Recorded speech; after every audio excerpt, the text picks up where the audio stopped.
வலி, இது எல்லாருமே அன்றாட வாழ்க்கையில டெய்லி நம்ம எக்ஸ்பீரியன்ஸ் பண்ற ஒரு சிம்டம் தான். தலைவலியா இருக்கலாம், நெஞ்சு வலியா இருக்கலாம், கால் வலியா இருக்கலாம், மூட்டு வலியா இருக்கலாம். சில வலிகளுக்கு நம்ம அதிக முக்கியத்துவம் கொடுப்போம்.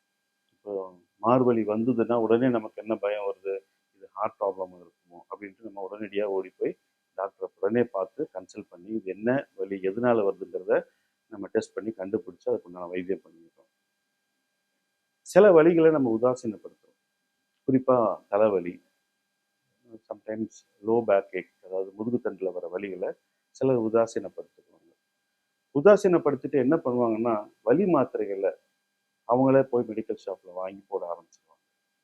இதில் ரெண்டு பெரிய பிரச்சனை இருக்குது. ஒன்று, வலிக்கு உண்டான காரணம் என்னன்னே தெரியாமல் நம்ம அதுக்கு வைத்தியம் பண்ணுறோம். அது வந்து சரியான முறை கிடையாது.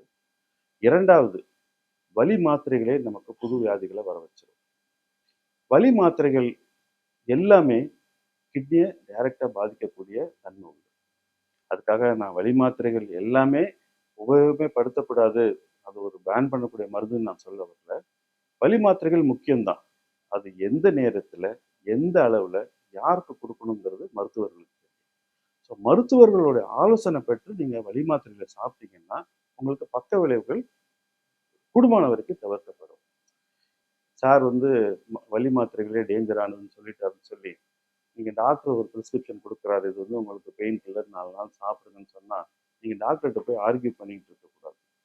சார் வலி மாத்திரையெல்லாம் கொடுக்காதீங்க, வலி மாத்திரை கொடுக்குற டாக்டர்லாம் மோசமான டாக்டர் அப்படின்ற இன்னொரு எக்ஸ்ட்ரீமுக்கும் பேஷண்ட்ஸ் போயிடக்கூடாது.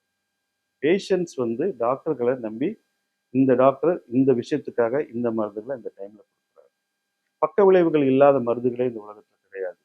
ஆனா பக்க விளைவுகள் எந்த அளவுக்கு இருக்கு, அதை எப்படி கண்காணிச்சு கொடுக்கணுங்கிறது மருத்துவருக்கு தெரியும். ஸோ மருத்துவர்களோட ஆலோசனை பெற்று எந்த மருந்துகளை சாப்பிட்டாலுமே நம்ம உடல் நலத்துக்கு கேடு வராது, நன்மைகள் வரும்.